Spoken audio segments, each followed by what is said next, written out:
박현철 목사님이 그리스도인의 삶이란 제목 가지고 설교를 하셨어요.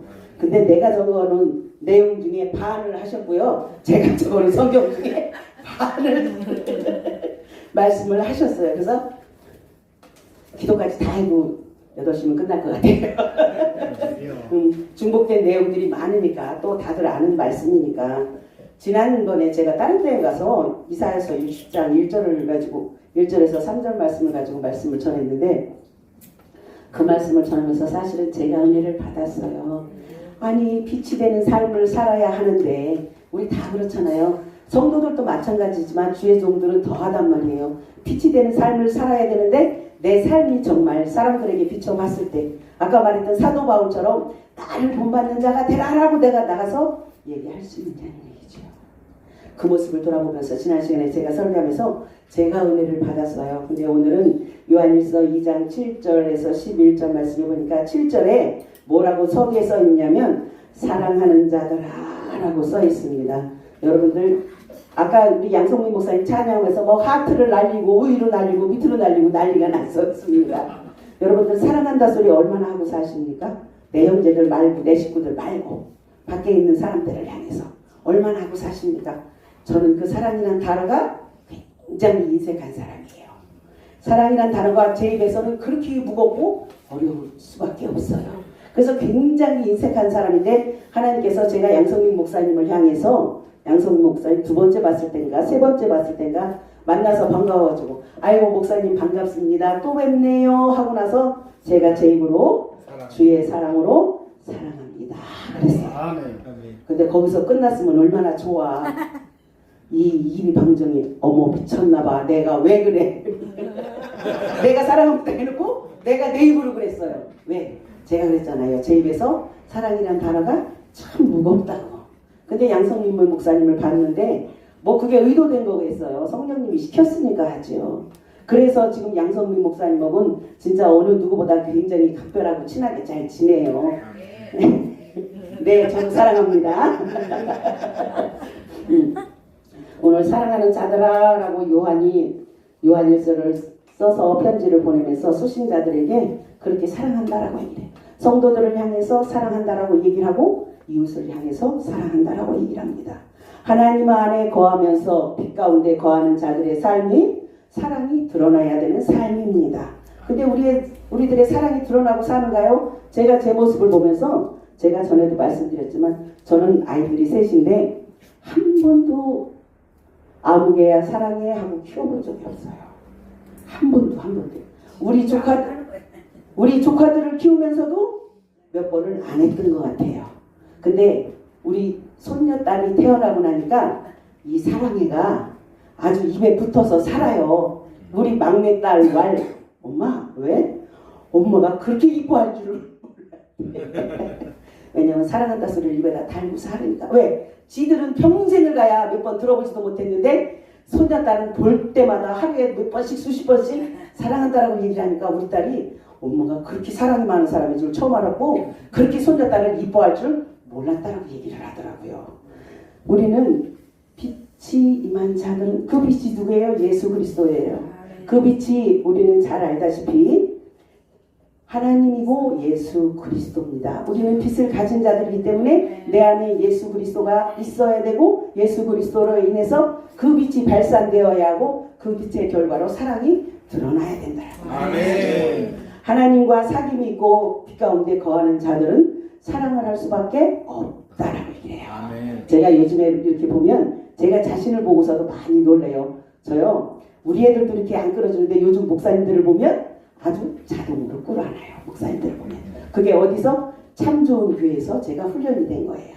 참 좋은 교회 기도회를 가서 저같이 무뚝뚝한 사람이 그 권사님이 연세 많으신 권사님이 나오셔서 주의 종들을 대접하겠다고 허리는 바르는 부으셔갖고 그렇게 헌신하고 봉사하는 모습. 우리 또 전도사님 일 끝나고 오셔갖고 또 열심히 달려와서 일하시는 모습을 보니까 내가 자동으로 저들을 사랑할 수밖에 없더라고요. 저들을 안아줄 수밖에 없더라고요. 그게 하나님이 주시는 마음이잖아요. 그랬더니 우리 전도사님 그러시더라고요. 목사님 아무도 나 안아주지도 않고 사랑한다고 안 하는데 목사님이 해줘서 고마워요 소리를 다 하더라고요. 그 사람이. 그걸 통해서 하나님이 나를 훈련시켜서 우리 이제 아시다시피 우리 목사님하고는 끌어안으면 뭐 말할 것도 없고 다른 분들도 지금은 잘 끌어안아요. 저 우리 배수연 목사님도 제가 끌어안아요. 저 끄떡지도 끌어안아요. 왜? 내 안에 사랑이 예수님의 사랑이 있으니까 아멘. 근데 그게 배수연 목사님만 끌어안습니다. 다른 목사님들은 안 끌어안습니다. 다른 목사님들 끌어안으면 오해의 소지가 다분합니다. 근데 배 목사님은 아니에요. 정말 내가 나도 이렇게 사랑을 할 수 있는 사람이구나. 나도 표현을 할 수 있는 사람이구나. 왜? 나는 평생 무뚝뚝하게 살았으니까. 무뚝뚝하게 살았어요. 우리 집은 저는 나무토막이고 우리 신랑이 여우였어요. 야, 여우 그런 여우 없어요. 아주 정말로 우리 신랑이 여우였어요. 그러면서 나보고 맨날 하는 말이 어떻게 여자가 꼬다는 나무토막 마냥 모르고 결혼했어? 제가 하는 말 모르고 결혼했어? 알고 했잖아. 예. 근데 이게 지금 이제 이게 시간이 지나오면서 예수 안에서 제가 부서지고 무너지고 낮아지니까 내 안에서 사랑이 드러나고 남들을 사랑으로 안아줄 수도 있고 사랑한다라고 고백할 수도 있더란 말이에요. 오늘 빛이 임한 자들의 삶이 사랑이 전제 조건이 되어야 합니다. 우리 잘 아는 것처럼 사랑은 언제나 오래 참고 아이고 아버지 나 못 참았네. 예전엔 정말로 그 오래 참는 것 때문에 정말 속 안에 있는 병을 다 가지고 살았어요. 그 참는 것 때문에. 그런데 예수 안에서 하나님이 회복시켜 주시니까 참는 게 참아져도 속에 있는 병들은 안 생기더라고요. 그래서 하나님 감사합니다. 나같이 부족한 사람도 사랑을 나눌 수 있고 남들을 포용할 수 있고 남들을 안을 수 있게 해주셔서 감사합니다라고 생각하면서 요즘은 그렇게 즐겁게 삽니다. 오늘 성경에 보니까 새 계명을 주셨다라고 오늘 7절에 말씀을 하시고 그 다음에 너희가 처음부터 가진 옛 계명 새 계명과 옛 계명 두 개 다 말씀이다라고 오늘 본문은 기록합니다. 그 새 계명도 사랑이고 옛 계명도 사랑이에요. 왜? 10계명을 보면 1번부터 4계명까지는 하나님 사랑, 5계명서부터 10계명까지는 이웃 사랑. 근데 우리에게 새로 주신 새 계명은 요한복음 13장 34절에 주되에 하나님을 사랑하라라고 얘기하면서 나를 사랑한 것 같이 이웃을 사랑하라고 말씀을 하시잖아요. 야, 요즘 보니까요, 사랑이 쉽더라고요. 예전에는 그게 그렇게 어려운 줄 몰랐습니다. 근데 지금 요즘 보니까 사랑이 너무 쉬운 거예요. 사랑의 계명은 예수 그리스도를 영접하여 그리스도인의 삶을 사는 사람들에게 꼭 갖추어야 할 덕목 중에 하나입니다. 그러면서 믿음, 소망, 사랑 이 세 가지는 항상 있을 것인데 그 중에 제일은 사랑이라고 성경은 우리에게 가르쳐주고 있습니다. 마태복음 22장 37절에 보면 10계명을 주 너의 마음을 다하고 뜻을 다하고 성품을 다해서 주 너의 하나님을 사랑하라라고 얘기하면서 사랑의 계명으로 요약을 해놓았습니다. 요한일서 4장 9절 말씀해 보니까 펴져 있으니까 제가 좀 보겠습니다.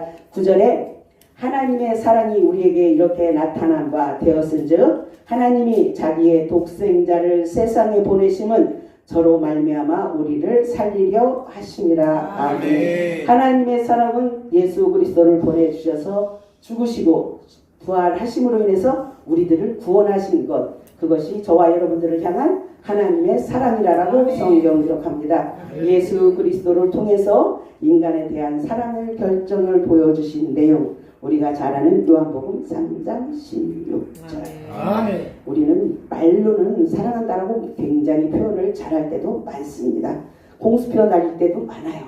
그런데 제가 이렇게 지나오면서 보면서 나는 사랑한다라고 공수표 날린 건 한 사람밖에 없습니다. 그런데 그게 공수표가 아닌 게 하나님이 하게 하셨으니까 한 거예요. 내가 정말로 사랑해서 고백을 한 게 아니라 하나님이 양 목사님을 향해서 사랑한다라고 고백하게 하셨으니까 제가 날린 공수표는 그거 하나였어요. 사랑이 어려운 말이니까.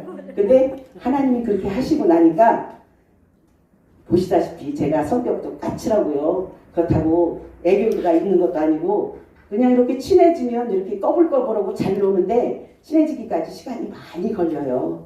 그런데 양 목사님하고 그렇게 하면서부터 양 목사님하고 친해지면서 부흥사에 나오는 게 재밌어지고. 왜?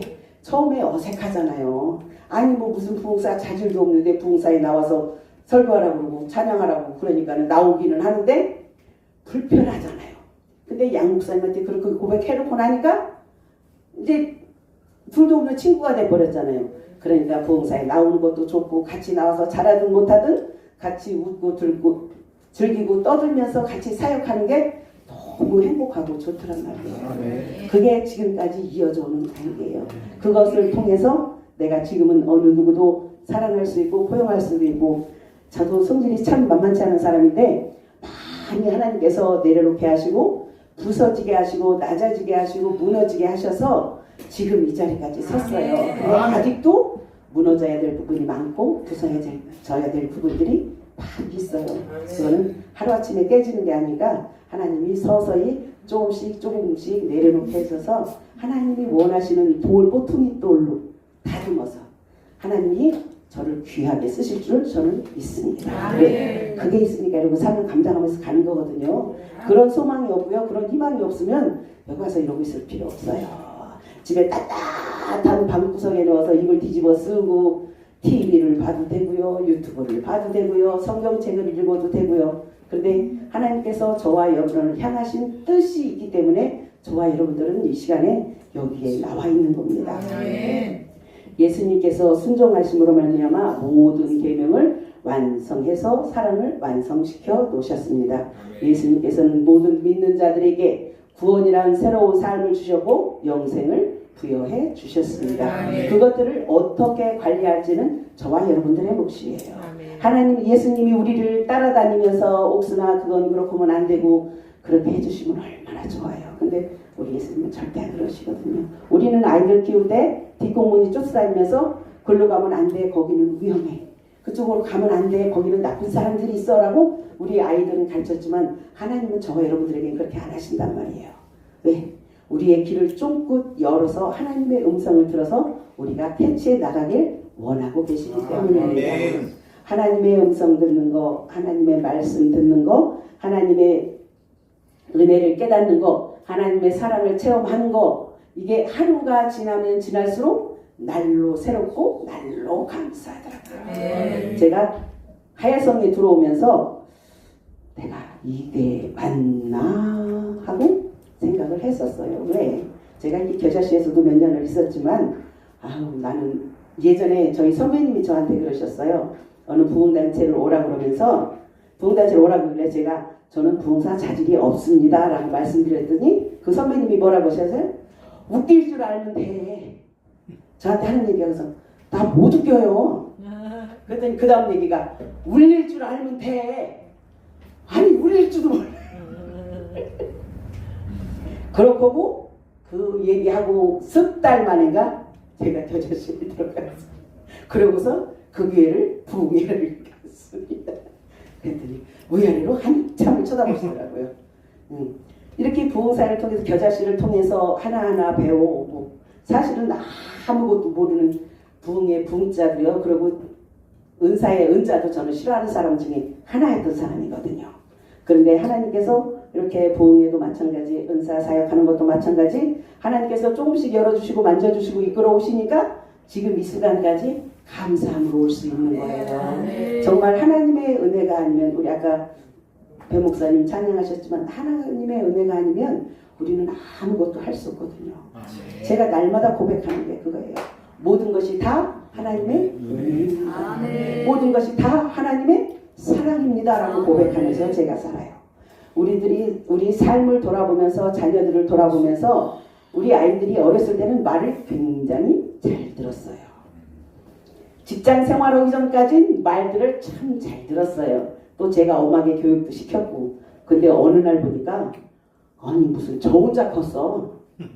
저 혼자 컸더라고요 우리 애들이. 그래서 내가 저 컸다. 너 커서. 맞아 엄마는 보이지도 않네. 그랬더니 그게 아니고 엄마는 우리를 너무 애 취급을 한대요. 네가 100살 먹어봐라. 나한테는 애지. 그렇다고 내가 막 이렇게 감싸는 스타일도 아닌데 그러고 얘기를 하더라고요. 그래? 알았어. 그럼 니들 마음대로 해봐. 그랬더니 저 혼자 큰 줄 알아. 엉덩이에 뿔이 났어. 어느 날 보니까.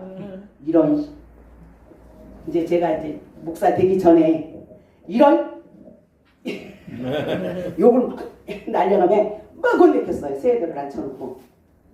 그랬더니 우리 아들이 엄마 그게 그렇게 화낼 일이요? 그러는 거예요. 그래서 내가 야 자식이 엄마를 엄마로 안 여기는데 그럼 화 안 낼 일이냐 그게? 뭐를 잘못해서 그런 게 아니라 지들이 잘난 줄 알고 엄마를 가르치더라고요. 어느 날 보니까. 근데 저는 그걸 못 보거든요. 그랬더니 그게 화낼 일이요? 나중에 제가 우리 동생한 우리 친정엄마가 동생한테 하던 말 나중에 너도 새끼 낳아봐 엄마 마음 알 거다. 저는 그 동생 때문에 그 소리를 우리 엄마한테 들어봤거든요. 그래서 내가 우리 애들한테 그랬어요. 너 나중에 장가 들어서 보자. 그때도 지금같이 할 수 있나? 그래도 이제 나이가 조금씩 먹어가니까 이제 그런 모습들은 다 벗어졌어요.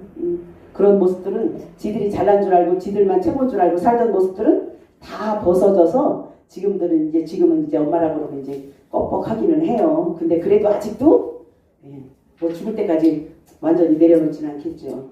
근데 그럼에도 불구하고 참 저는 아이들이 너무 이쁘게 잘 커져서 고맙다. 말썽 특별하게 안 부려서 고맙다. 우리 애들이 말썽 부리는 건 우리 아들내미가 가출을 한 번 하고 우리 막내딸내미가 가출을 한 번을 해서 제가 두 애들을 다 가서 잡아왔습니다. 우리 아들내미는 신문 국민일보 보급소에 가서 세계일보 보급소에 가서 잡아오고 우리 딸내미는 저기 이천인가 천안 가서 어딘지 이제 기억도 안 나네. 하도 오래돼서 거기 가서 잡아왔어요.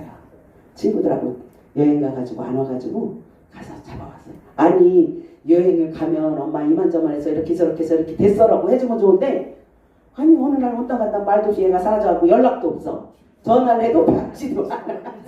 왜? 못 가게 할 거 뻔하니까. 못 가게 할 거 뻔하니까 연락을 해도 받지도 않고 뭐 해도 받지도 않고. 그런데 정말로 바람결에 알지도 못하고 듣지도 못하는 사람이 여자애들이 여기 와 있는데요 하고 어느 분이 저한테 전화를 주셨어요. 여자애들 5명이 여기 내려와 있는데 자기가 보기에 위험해 보인대요. 그래서 내가 그걸 어떻게 믿어요? 그랬더니 그분이 그러시더라고요. 제가 어머니 있는 데로 가서 어머님을 모시고 여기까지 모셔다 갖고 애들 때까지 데려다 주겠습니다라고 얘기를 하더라고요. 그래서 그럼 오십시오. 그래서 그 차 타고 가서 애들을 잡아가지고 왔어요. 그래서 내가 바람결에 들려오는 것 때문에 참 아이를 그렇게 엄마 안 그래도 나 내일 갈라 그랬어. 그럼 내가 욕을 하면 전화를 받든지 연락을 좀 해두든지 하지. 전화도 안 받고 연락도 안 받고 그러면 엄마는 어떡하라고. 그랬더니 놀다 보니까 잊어먹었대야. 그래서 좋겠다. 재미있게 놀아서. 그렇게 해서 제가 그렇게 아이들을 그렇게 한번 해봤어요. 그거 외에는 우리 애들은 뭐 공부도 뭐 바닥을 켜서 절절 매보거나 성격이 모나서 애들하고 싸운다거나 그런 거 없이 참 순조롭게 잘 왔어요. 그래서 하나님 참 감사하다. 왜냐면 저는 신앙생활을 안 해도 우리 아이들은 걷기 시작하면서부터 교회를 보냈거든요. 나는 안 해도 애들은 걷기 시작하면서부터 교회를 다니게 해서 하여튼 하나님께서 다 만져주셔서 순적히 지금 이 시간까지 왔어요. 그런 모습들을 보면서 정말 믿음의 자녀들은 기도하는 자녀들은 망하지 않는다는 그 말을 제가 실감하면서 살아요. 우리 큰딸을 놓고 제 동기들도 그렇고 아는 목사님들이 나는 우리 큰딸에 대해서 자랑을 한 적이 없는데 우리 큰딸을 욕심을 내더라고요. 그래서 우리 큰딸한테 선을 한번 볼래? 그러고 얘기를 했더니 우리 딸 말 싫어. 아니 왜 생각도 안 해보고 왜 조건이 마음에 안 들어? 근데 조건이 마음에 안 들 게 없어요. 어느 총각 하나는 누나 하나 동생 하나 딱 둘. 어느 데는 엄마 아버지 다 안 계시고 혼자. 그리고 어느 데는 계신데 두 분. 저희 아버지는 장로님이고 어머니는 권사님이고. 이런 데서 이렇게 자꾸 중심이 오는 거예요. 그때는 제가 그걸 몰랐죠. 근데 그 모습을 보면서 내가 학교를 다니면서나 서로의 관계성 속에서 실수하거나 잘못된 길로 가지 않냐고 어른들 보시기에 좋은 모습을 보였구나. 왜? 그러니까 우리 애들은 알지도 못하는데 나만 보고 중심을 한다라고 얘기를 하니까. 근데 우리 큰딸내미가 딱 한마디 합니다. 엄마가 중심하는데 성 안 봐. 왜?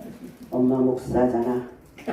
그러면 목사 딸이라고 기대치가 너무 많아. 나는 걔 말이에요. 나는 교회도 안 가는데 목사 딸이라고 나한테 기대치를 갖고 있으면 나는 그거 감당 못해. 그래서 제가 그 소리 딱 3번 듣고 그 다음부터는 더 이상은 연대를 안 했어요. 그런데 하나님이 이꼬르 믿는 자녀를 붙여주셔서 지금 목화 열애 중에 있습니다. 믿는 자녀를 붙여주셔서 빛이란 삶이 우리가 누군가의 본이 되어야 되는 삶이잖아요. 예수님께서 우리를 위해서 이 땅에 오셔서 죽으신 것처럼 우리도 누군가를 위해서 내 목숨을 내놓으라는 것이 아니라 빛된 자의 삶을, 우리의 사명을 온전히 감당하자라고 말씀을 드리는 겁니다. 예수님께서는 세상에 참 빛으로 오셨다라고 말씀하십니다. 어두운 가운데 단절되었던 저와 여러분들을 예수 그리스도께서 빛으로 오심으로 말미암아 저와 여러분들에게 빛이 되어 주셨습니다. 요한복음 3장 19절에 가면 세상이 저를 반겨하지 않았다라고 말하면서 저들은 세상 사람들은 어둠을 더 사랑했다라고 성경은 기록하고 있습니다. 빛 대신 하나님과의 관계성상 속에서 우리는 하나님의 자녀라면 우리들 그러잖아요. 내 자식이 어디 가서 아우 저 박옥순 목사 딸내미 저거 못 쓰겄더라. 그럼 되나요? 안 되잖아요. 저 박옥순 목사 아들내미 저게 네 아들이 어떻게 저렇게 키워서 그 모습을 저는 제가 늘 가장 잘하는 게 하나님 앞에 저를 그렇게 비춰봐요. 저 박옥순이 하나님 딸이라는데 예수님 신부라는데 저렇게 살아서 어떻게 해? 그럼 이게 뭐예요? 하나님 영광 가려지는 일이잖아요. 하나님, 나는 내 삶은 하나님 어떻게 드려야 되나요? 나는 어떻게 하나님 앞에 순종하고 살아야 되나요? 라고 요즘은 기도하는 깊이가 그쪽으로 바뀌더라고요. 그래서 하나님 부족하지만 그래도 빛된 자로서의 삶을 살려고 노력하겠습니다. 부족한 것들은 하나님이 채워주십시오 하고 합니다. 하나님과의 관계성 속에서 하나님과 사랑하는 자는 이웃과 형제와도 사랑해야 되고 하나님과 이웃과 형제 사랑하는 것이 하나가 되어져야 된다고 말씀합니다. 그래서 마태복음 7장 20절에 열매를 보아 그 나무를 안다. 제가 말씀드렸잖아요. 아니 박옥순이 하나님의 딸인데 어우 저게 무슨 그럼 난 예수 안 믿어. 그러면 꽝이에요. 어떤 목사님이 그러더라고요. 어느 곳에 가서 전도를 하니까 너 같으면 널 보고 예수를 믿겠니? 그러고 얘기를 하더래요. 어느 남편이 부인 목사님한테 그러시더래요. 나는 너 때문에 예수 안 믿어. 이게 뭐예요? 아직 어두운 가운데 잡힌 자들이잖아요. 목사라 할지라도 어두운 가운데 있기 때문에 믿음의 본이 안 되고 빛이 없기 때문에 저들이 저렇게 말할 수 있는 거예요. 가장 무서운 게 그거잖아요. 난 박옥순 때문에 예수 안 믿어. 아버지 주여 정말로 살려주세요. 정말로. 마태복음 아까 말씀드린 것처럼 열매를 통해서 그 나무를 알 수 있는 것처럼 저와 여러분을 통해서 사람들은 예수 그리스도를 알고 하나님을 알아갑니다. 아멘. 요한 1서 1장 5절 말씀해 보니까 하나님의 빛은 우리에게 전해진 소식이다. 즉 예수 그리스도다. 복음이다라고 기록합니다. 또한 2장 5절에는 하나님의 빛은 말씀을 지키는 자들에게 있다라고 기록합니다. 또 이사야서 61장 6절의 말씀해 보니까 이스라엘 백성들을 향해서 이방인들이 여호와의 제사장이라고 얘기를 하고 여호와께 복을 받은 자손이다라고 칭찬을 받는다라고 기록하고 있습니다. 우리가 잘 아는 말씀이 있어요. 요한복음 4장의 수가성녀 예수를 만난 이후에 저가 한 일이 뭐예요? 와 보라. 이 단어가 참 많이 쓰죠. 참 좋은 교회도 밑에 가면 그렇게 써 있습니다. 와 보라. 왜? 와서 눈으로 봐야 알죠. 귀로 듣는 거 가지고는 모르거든요. 우리 잘 알잖아요. 여기서에서 귀로만 듣더니 이제는 눈으로 봤다라고 얘기를 하잖아요.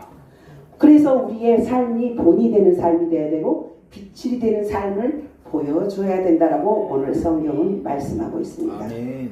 여호수아서 24장 15절 여호수아가 고백한 것이 오직 나와 내 집은 여호와만 섬기겠노라라고 고백했습니다. 아멘.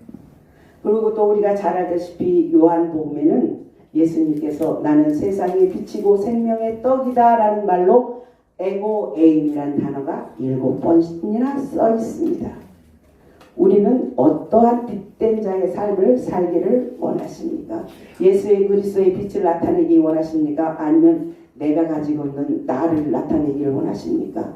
우리는 예수 그리스도의 빛을 나타내야 합니다. 아멘. 우리는 연약하고 부족할 수밖에 없어요. 아멘. 아무리 강심장을 가진 사람도 하나님 앞에서는 연약한 자이고 부족한 자입니다. 아멘. 근데 우리는 예수 그리스도로 덧입었기 때문에 강하고 담대할 수 있는 것이고요.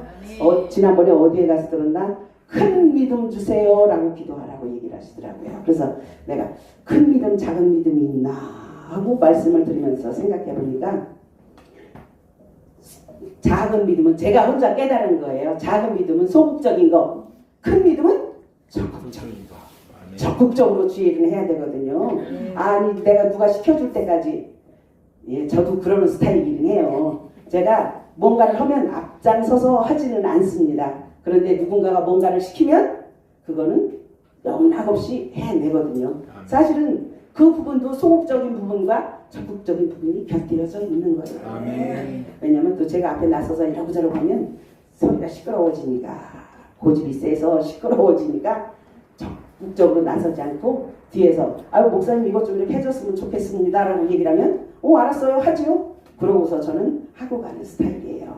근데 그 목사님이면서 큰 믿음 주세요라고 기도하시라고 큰 믿음 가지라라고 얘기를 하시더라고요. 그래서 그 말씀을 들으면서 강하고 담대하라가 그 큰 믿음을 얘기하는 거구나. 우리는 정말 이렇게 강단에 서서 이렇게 말씀을 전하라고 하면 참 잘 전해요. 근데 막상 저 길가에 나가서 사람들을 만나서 예수 믿으세요, 예수 믿읍시다라고 얘기를 하는데 이 강단에서 큰 소리로 선포하는 만큼 나가서 그렇게 선포할 수 있느냐는 얘기죠. 강단에서 하는 건 쉽습니다. 그런데 나가서 하는 건 실상은 쉽지가 않아요. 왜? 저들은 들으려고도 안 하고 거들떠도 안 보거든요. 그럼 우리는 어떻게 해야 돼요? 우리의 빛을 드러내서 예수 그리스도를 드러내서 저들로 하여금 그 빛을 볼 수 있게 저와 여러분들이 보여줘야 한다는 것입니다. 아멘. 그게 저와 여러분들이 해야 될 삶이고 사명인 것입니다. 우리는 나는 연약하기 때문에, 나는 부족하기 때문에, 나는 무기력하기 때문에 아니요. 하나님 앞엔 그거 안 통해요. 저와 우리 잘 아는 말씀처럼 달란트 비유 있잖아요. 저와 여러분들께는 각양 은사와 각양 능력들을 다 주셨어요. 근데 그 능력을 어떻게 할 것이냐. 내가 나한테 신윤사가 있나 없나 고민들 하시죠. 나한테 예언의 은사가 있나 없나 고민을 하시죠. 그런데 그 은사를 나타낼 때 내가 기도해 보면 알아요. 아멘. 내가 누군가가 아파서 여기다 손을 얹고 기도하는데 내가 손 얹어서 기도해서 이 사람이 나을까? 그건 소극적인 믿음입니다. 하나님이 치료해서 나을 줄 믿습니다. 적극적인 믿음이고 큰 믿음인 거예요. 그래서 우리 안에 은사를 알아보려면 테스트 해보는 방법은 없어요. 왜? 나한테 은사가 있나 없나? 그거 백날 고민해봐야 알 방법 없어요. 내가 손 얹어서 기도해보고 부딪혀 봐야 돼요. 아멘. 예전에 제가 신앙생활하던 교회 목사님이 그러셨어요. 이제 거기는 평신도들을 훈련시켜서 전도사를 안 두고 평신도를 훈련시켜서 전도사처럼 교회에서 이제 사역을 감당하게 만드는데 뭐라고 얘기를 하냐면 아니 그냥 아무것도 없는 집사들을 귀신 들린 사람 안수기도할 때 같이 불러다 같이 기도를 해요. 물론 선별을 하기는 합니다. 아무나 세우는 건 아닌데 같이 불러다 같이 기도를 해요. 그럼 솔직히 얘기해서 귀신 들린 자가 그 귀신이 나가면서 연약한 집사 그냥 두고 나가요? 달고 나가죠. 그때 그 시절에 24살 먹은 아가씨 하나가 정말 홀딱 벗고 뛰어다니는 아가씨가 있었어요. 팬티조차도 안 걸치고 뛰어다니는 아가씨가 있었어요. 그러니 목사님 보기에 그게 얼마나 안쓰럽고 딱하게 했어요. 근데 어느 날 주일날 끝나고서 그 아가씨를 교회로 데리고 왔어요. 그래서 기도를 하자고. 근데 그때 목사님이 저 박옥순 집사도 와 해서 같이 손을 얹어서 기도를 하는데 제가 무슨 생각을 해요? 아이고 나는 능력도 없는데 여기다 갖다 왜 붙여놓고 저 귀신이 나한테 들어오면 나는 어떡하고. 집사 때 집사 때 아니 하나님 나는 어떡하라고요. 하나님 나는 어떡하라고요. 그러고서 제가 기도를 했었습니다. 근데 그렇게 기도를 하는데 제 마음에 교만이 들어왔어요. 어떻게? 너 할 수 있잖아. 응. 기도를 하는데 너 할 수 있잖아. 너 할 수 있는 능력으로 해. 그러니까 그 두려움이 걱정이 싹 사라지더라고요. 그러고서 그분을 안수기도를 2번을 딱 해서 귀신을 내쫓았습니다. 그랬더니 그다음부터 동네에서 안 보여. 왜? 고침받고 나니까 딴 데를 가버린 거예요. 그러더니 한 6개월쯤 지난 다음에 뭐 했어요? 또 왔어요. 또 6개월쯤 지난 다음에 또 왔어요. 왜냐면 본인 스스로가 믿음이 없기 때문에 그냥 그때만 그냥 죽게 생겼으니까 아버지 살려주세요. 목사님들 기도하고 성도님들 기도하니까 나 나을 줄 믿습니다. 그때만 아멘 아멘 하고 나으니까 세상 길로 다시 가니까 똑같은 일이 또 벌어지잖아요. 그래서 제가 나한테 능력이 있는지 없는지는 기도해서 본인이 직접 체험해야 돼요. 왜 얘기를 하는지 모르겠는데 본인이 직접 체험을 할 수밖에 방법은 없어요. 하나님이 옥순아 너한테 축사 은사이고 뭐 은사이고 뭐 은사이고 뭐 은사이고 절대 안 가르쳐 주십니다. 내가 경험해서 체험해서 깨달아야 되는 거예요. 아멘. 정말로 우리는 여호수아가 고백했던 것처럼 오직 나와 내 집은 하나님만 섬기기로 작정했다. 그것이 저와 여러분들이 오늘날 해야 되는 사명이고 하나님 사랑하는 자는 이웃을 사랑해야 된다라고 말씀한 것처럼 빛이 임한 자의 삶은 하나님과의 관계도 좋아야 되지만 사람과의 관계도 좋아야 된다라고 말씀하고 있습니다. 이웃은 원수를 사랑하라라고 얘기해요. 이웃을 사랑하고 내 부모 형제를 사랑하는 게 아니라 원수를 나한테 해코지 하는 원수를 사랑하라라고 말하거든요. 근데 사실은 그게 쉽지가 않아요. 그 원수를 사랑하는 게요. 나 혼자 내 몸을 긁어서 상체기를 내고요. 내 마음을 찢어서 나 혼자 상체기를 내고요. 그러다 보면 그게 치료하고 회복되는데 시간이 걸려요. 나는 성격이 강하기 때문에 그런 부분들 툭툭 터는 부분도 참 쉬운 사람이거든요. 그런데 생각보다 안 쉽더라고요. 예전에는 그냥 툭툭 털고 일어났는데 지금은 생각보다 안 쉽더라고요. 그래서 내가 아이고 참 하나님 이런 것도 안 쉬우면 이웃사랑을 어떻게 하고 살아요. 제가 한동안은 그러기도 하고 살았습니다. 근데 이제 지금은 저는 다 털어서 평안합니다. 이게 하나님이 내 안에 있기 때문에 성령님이 내 안에 있기 때문에 가능한 거예요. 내가 사람 바라봤다면 이 자리에 서 있을지도 못하겠지만 정말로 주저앉아서 낭망하고 있을 거예요. 근데 하나님께서 내 안에 함께 하시고 하나님이 나와 동행하시는 걸 내가 알으니까 그 하나님 붙잡고 가니까 지금 이 시간에도 승리해서 이 자리에서 말씀을 전하고 있는 것입니다. 아멘. 오늘 요한일서 2장 7절에서 11절에 있는 말씀을 통해서 빛이 임한 자들은 하나님과의 관계도 이웃과의 관계도 원수와의 관계도 온전히 회복돼서 하나로 형제사랑 이웃사랑을 실천하는 저와 여러분들 되시길 주님의 이름으로 축복합니다.